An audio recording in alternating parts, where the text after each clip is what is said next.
Coucou tout le monde, j'espère que vous allez bien. Je vous retrouve aujourd'hui pour un point lecture.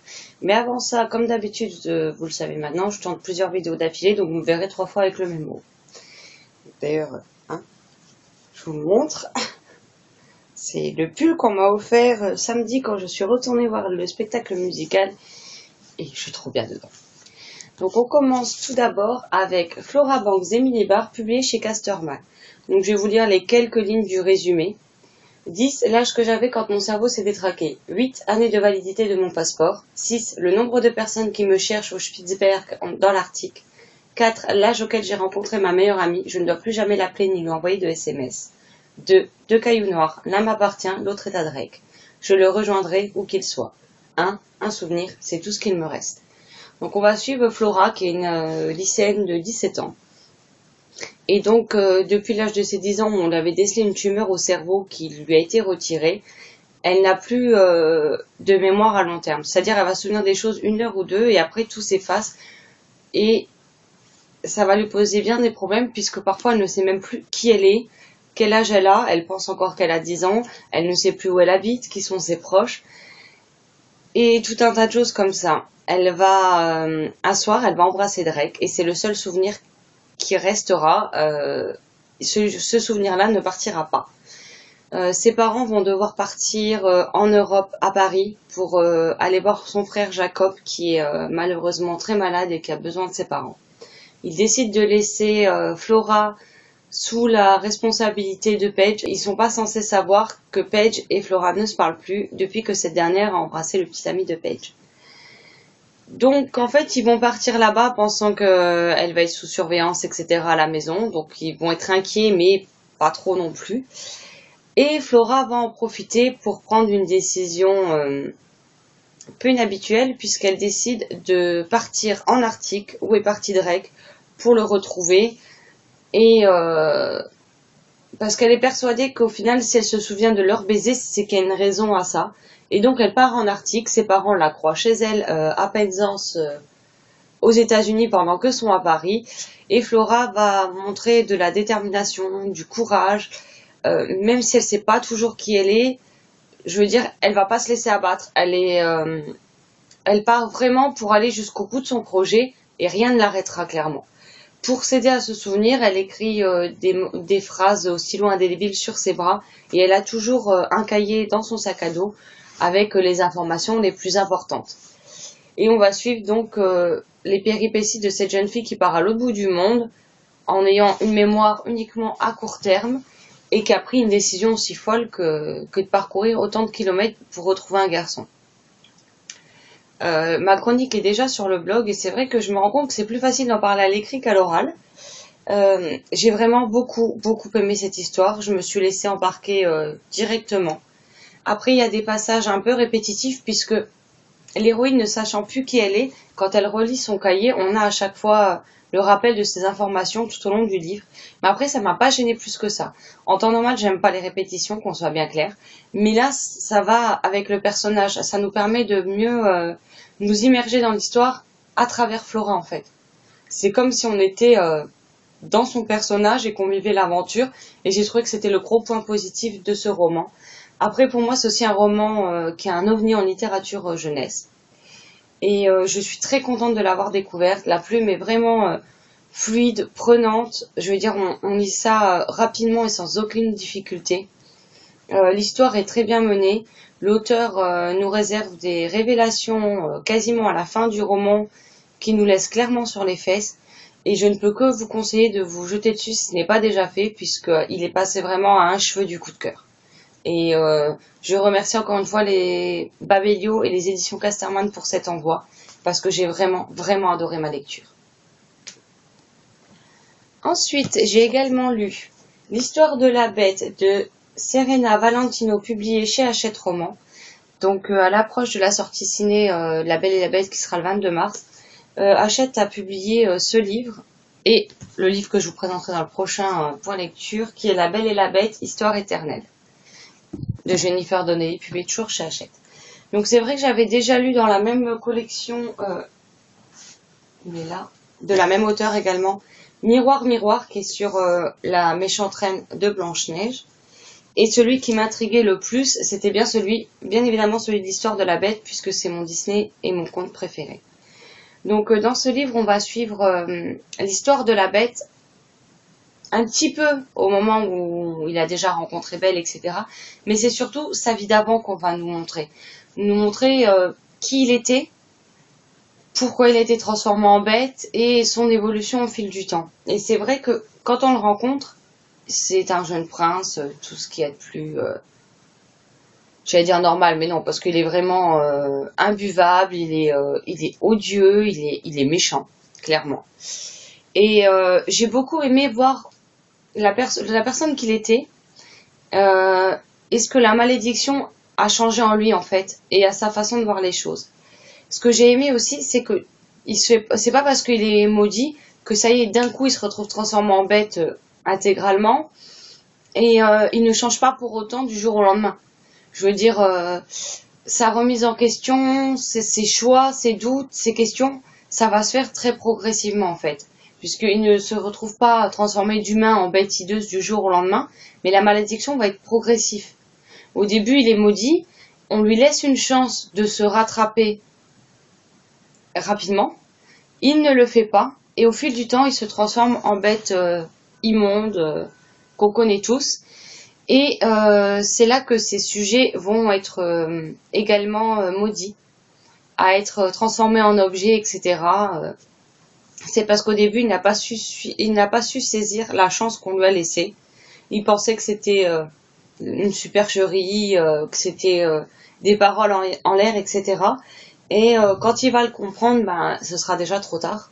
Et il va avoir bien du mal à changer et à comprendre ce qu'on lui a reproché et la raison pour laquelle on l'a maudit. On apprend également que Gaston est son meilleur ami. Ils ont vécu depuis qu'ils sont tout petits ensemble.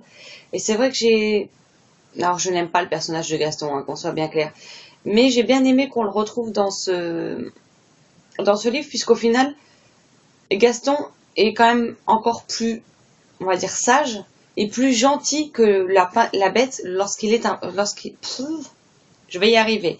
La bête est bien plus mauvaise quand elle est en prince que Gaston au final. Donc si on n'aimait déjà pas Gaston, au début, la bête, on déteste le prince odieux qu'il était.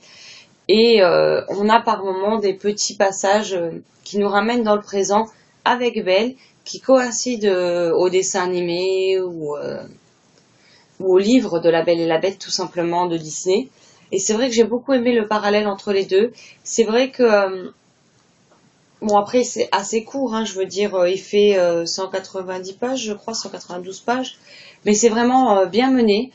Je savais pas du tout à quoi m'attendre et c'est vrai que j'avais peur d'être déçue. Et au final, j'ai vraiment adoré. Ma chronique arrivera prochainement sur le blog. Mais pour tous les amoureux de cette histoire, c'est un ouvrage que je ne peux que vous conseiller, qui nous permet d'en apprendre pas mal et qui au final, je me dis que cette version aurait très bien pu appartenir au conte original au final, puisque c'est vraiment vraiment bien mené. L'auteur a vraiment eu de l'imagination sans dénaturer le conte et c'est ça que j'ai le plus apprécié dans ce livre. Donc encore une fois, si vous aimez La Belle et la Bête, je vous conseille vivement. Ensuite, on va passer à 2 BD. Donc j'ai lu Les Souvenirs de Mamette, le tome 1, La vie au champ de Nob, publié chez Glénat, et le tome 2, qui est Le chemin des écoliers. Donc il y a aussi une BD normale de Mamette qui existe. Moi, j'ai pas pu les emprunter à la médiathèque puisque les premiers tomes étaient dehors. Donc j'ai pris d'abord ceux-là et puis je prendrai les autres à l'occasion. Donc là, c'est pour l'instant, je crois qu'il y a 3 ou 4 tomes des Souvenirs de Mamette. Donc Mamette, on la rencontre étant petite fille, donc elle s'appelle pas Mamette, elle s'appelle Marinette. Sa mère, qui a des problèmes de couple avec son père, va la déposer chez ses grands-parents et sa tante à la campagne, là où elle a vécu étant petite. Et elle lui promet de revenir la chercher très rapidement. Donc on va la suivre à la découverte de la ferme, de tout ce qui incombe comme corvée, de la vie bien différente de la vie parisienne qu'elle a, hein, clairement, et de ces moments de doute, parce que son grand-père est gentil avec elle, sa grand-mère a des problèmes d'ouïe, donc elle n'entend quasiment pas ce qu'on lui dit, et sa tante semble la détester sans que Mamet sache pourquoi. Donc on va la suivre là-dedans, et c'est vrai que si au début c'est pas simple, elle va quand même s'acclimater à la vie à la ferme. Tout ne sera pas parfait, il y a des moments où elle en a marre, mais petit à petit elle va prendre conscience que finalement tout n'est peut-être pas si noir que ça dans son existence à la ferme. Et j'ai beaucoup aimé. Dans le tome 2, on la retrouve qui découvre l'école à la ferme, alors qu'elle a l'habitude de l'école à la vie, et elle va voir toutes les différences qu'il y a. Et c'est vrai que c'est deux BD que j'ai beaucoup aimé. Je vous montre quelques illustrations que j'aime bien, qui sont assez colorées, qui sont jolies.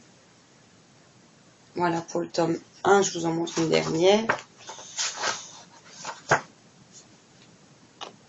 Donc ça se lit très vite parce qu'il y a des fois des pages entières où vous avez du texte et puis comme là par exemple vous avez 2 bulles et c'est tout quoi. Et le deuxième est un peu plus dans les coloris doux pour certaines illustrations.